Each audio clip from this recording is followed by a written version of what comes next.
Biasanya ketika anak mendengar suatu suara yang kencang, seperti gebrakan-gebrakan atau suara apa, biasanya pintu ketutup yang terlalu kencang, refleks pada anak adalah anak bayi newborn ya, terutama usia 3 bulan pertama, itu kan fleksornya masih kuat sekali. Jadi kakinya cenderung ke arah fleksor, tangannya juga fleksor dan menggenggam. Dikatakan refleks moronya positif ketika ada suara atau ada suatu hentakan apa, efek yang dialami oleh anak, dia akan meluruskan tangannya dan membuka jarinya seperti orang kaget. Kalau kamu dikageti itu loh, kan gini kan, nah kayak gitu. Itu untuk moro refleks. Nah biasanya dia akan hilang atau terintegrasi pada usia 6 bulan. 6 bulan harusnya udah nggak sekagetan itu. Tapi kalian pernah dengar mitos bahwa katanya anak bayi baru lahir harus digebrak-gebrak di atas meja? Pernah dengar ya itu ya? Itu biasanya di daerah-daerah kampung masih dominan kayak gitu. Tujuannya apa sih? Katanya biar bayinya nggak kagetan. Ya, padahal kagetan itu penting, memang harus ada sampai usia 4 sampai 6 bulan itu harus ada. Kalau sampai nggak ada berarti kan tidak normal. Jadi itu cuma mitos, jangan dilakukan, jangan dipercaya ya, karena memang moro refleks itu harus ada. Itu termasuk refleks primitif. Kemudian refleks menggenggam, grasp refleks. Seperti apa itu?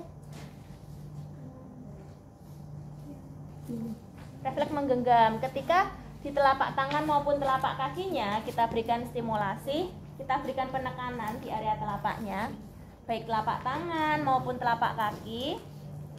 Efeknya dia akan posisi mencengkram, menggenggam. Kalau kaki ya mencengkram, kalau tangan dia akan digenggam. Boleh di tangan, boleh di kaki. Nih. Oke, kemudian routing.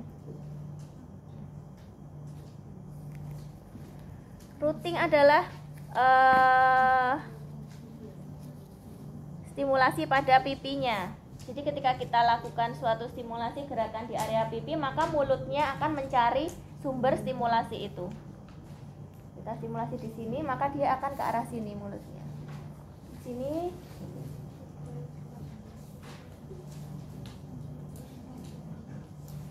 Dan yang paling sering adalah asymmetric tonic neck reflex. ATNR. Pernah dengar?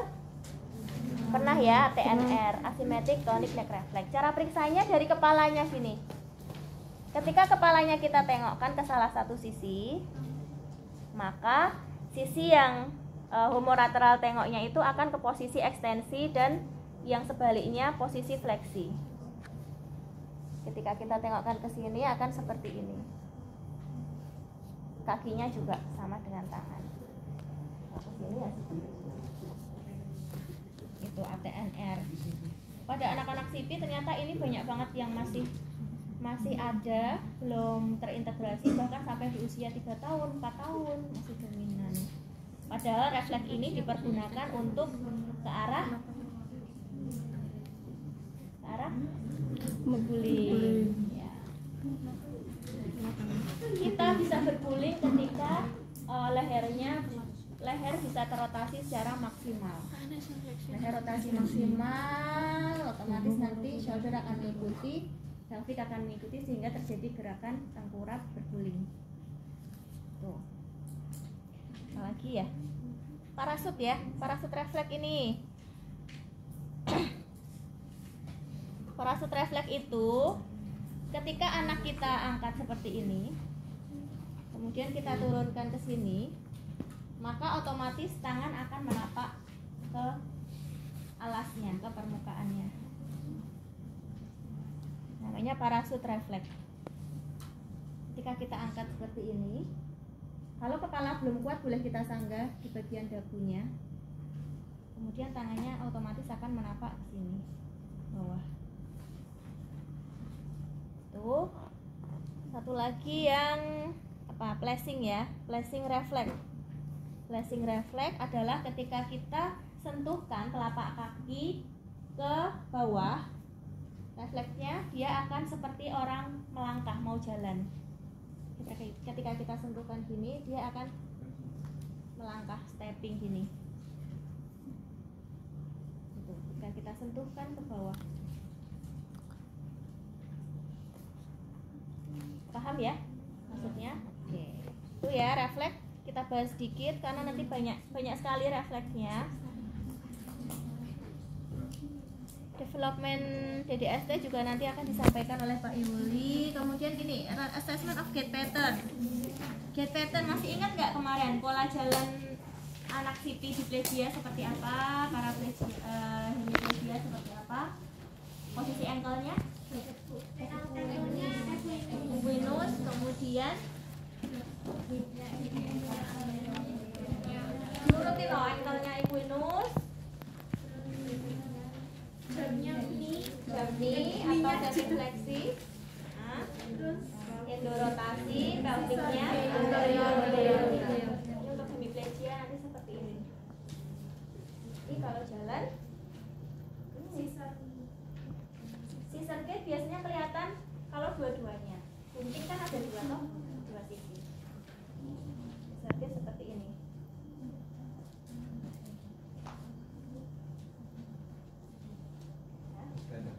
Ketika ditidurkan juga posisinya akan seperti itu. Endorotasi, ini semifleksi, kemudian ankle-nya juga equinus. Itu untuk gait pattern. Kemudian BMFCS kemarin sudah dibahas ya, ada gambarannya. Yang saya pengen jelaskan adalah terkait dengan tone muscle ya. Boleh model 1? Silakan Mbak. Pemeriksaan tonus otot menggunakan apa? Ashworth scale.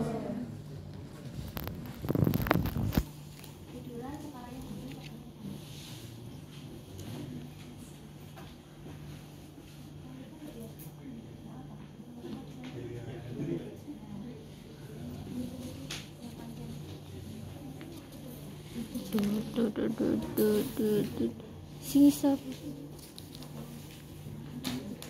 pada gak sih Mbak Dil?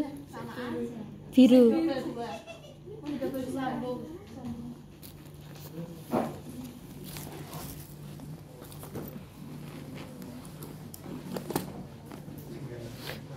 Kayak kepres.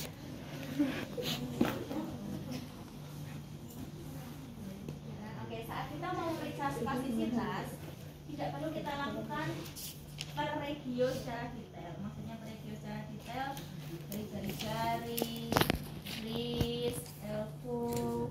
Kadang-kadang karena ternyata anak-anak D3, teman-teman D3 yang sekarang sudah praktek di rumah sakit maupun di klinik, ketika memeriksa spasisitas itu per regio kayak meriksa LBS. Kayak meriksa LBS maksudnya seperti apa? Kalau LBS kan detail ya, untuk lengan atas semuanya dari palang, kemudian brisnya diperiksa dari dorsifleksi, palmar fleksi, kemudian ulna deviasi, radial deviasi, semua diperiksa. Elbow-nya juga fleksi, ekstensi, supinasi, pronasi, shoulder-nya fleksi, ekstensi, endorotasi, eksorotasi. Menurut kalian efektif nggak kalau seperti itu? Tidak efektif dan tidak akurat hasilnya. Apakah iya memang bisa diukur untuk spasisitas kalau secara detail kayak gitu? Tidak ya. Nah, kemarin beberapa waktu yang lalu saya sempat mengikuti webinar bahwa memang untuk pemeriksaan spasisitas kita boleh langsung ke ekstremitas atas, ekstremitas bawah. Tidak perlu detail per regio atau per persendian. Kalau kalian mau detail boleh juga, tapi 3 sendi aja, wrist, elbow, dan shoulder. Cara periksanya, yang pertama tadi kalau untuk khusus semuanya ya, cara periksanya langsung kita periksa secara pasif dan cepat. Jadi pasien tidak boleh bergerak. Posisikan rileks supaya terangnya juga rileks. Ketika didudukkan, spasisitas biasanya akan meningkat. Maka sebaiknya kita periksa sambil tiduran berbaring seperti ini. Jadi kita gerakkan saja seperti ini. Ini untuk yang langsung ekstremitas atas. Pegangan di sini, langsung saja kita gerakkan. 2, 3. Barangkali 5 kali sudah cukup. Kemudian kalau mau per regio boleh wristnya gerakkan pasif dan cepat, dan jangan terlalu banyak pengulangannya, karena ketika kita lakukan pengulangan yang terlalu banyak, lama-lama spasisitas itu akan menurun. Hitungannya ya paling tidak kurang lebih dihitung sampai 5 kali saja, jangan lebih dari 10 kali. Kemudian untuk elbow juga seperti ini.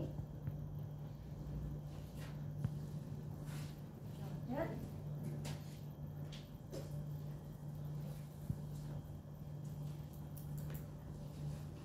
Kemudian kalau untuk ekstremitas bawah, boleh kita langsung lakukan di semua persendian ekstremitas bawah dengan cara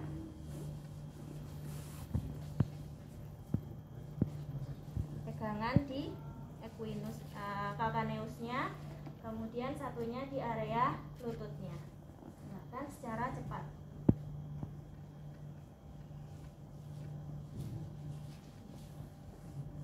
Pada anak-anak spatis ini nggak mudah karena cenderung berat juga. Biasanya mereka sulit untuk kita lakukan sampai full ROM. Langsung dapat berarti hasilnya. Kalau tidak bisa full ROM, tahanan di sepanjang gerakan sulit digerakkan, berapa nilainya? Tahanan di sepanjang ROM dan sulit digerakkan. Dua. Dua atau tiga? Tiga. Kalau dua kan masih mudah digerakkan, masih bisa digerakkan sampai full ROM. Kalau tiga kan sudah sulit digerakkan. Yang paling berat adalah 4, yaitu rigid ya Bapak. Kalau mau per regio juga bisa, tapi kalau untuk area ekstremitas bawah paling kita bisa melakukannya ya hanya ankle-nya saja. Tapi kalau dari saya sendiri lebih suka langsung satu ekstremitas, karena ketika kita mau periksa ankle-nya saja, nanti yang muncul biasanya klonusnya. Tahu klonus? Tahu klonus? Belum tahu klonus? Klonus itu biasanya terjadi pada orang-orang dengan gangguan neurologi sistem saraf pusat. Ketika kita lakukan gerakan ke arah dorsi, efeknya dia akan bergetar seperti ini. Pernah lihat enggak? Dia akan gerak seperti ini ketika kita berikan stimulasi ke arah dorsi. Ada contoh gerakannya ya. Kalau kalian mau datang di hari Jumat itu banyak anak-anak siti yang klonusnya positif.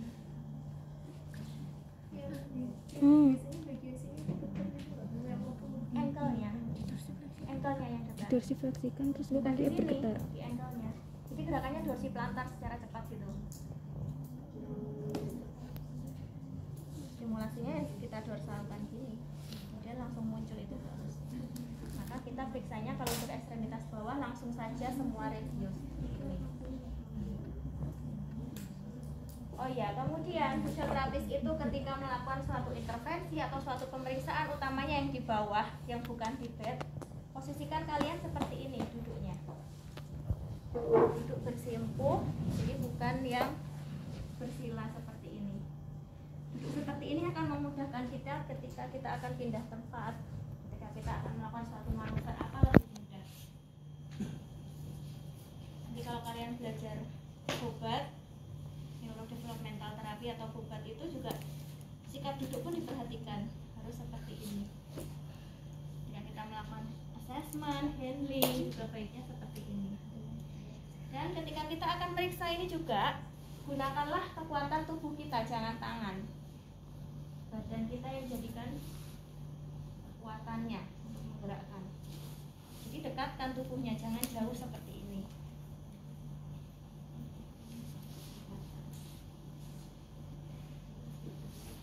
Sampai sini ada pertanyaan dulu? Ada? Silahkan dilakukan untuk assessment of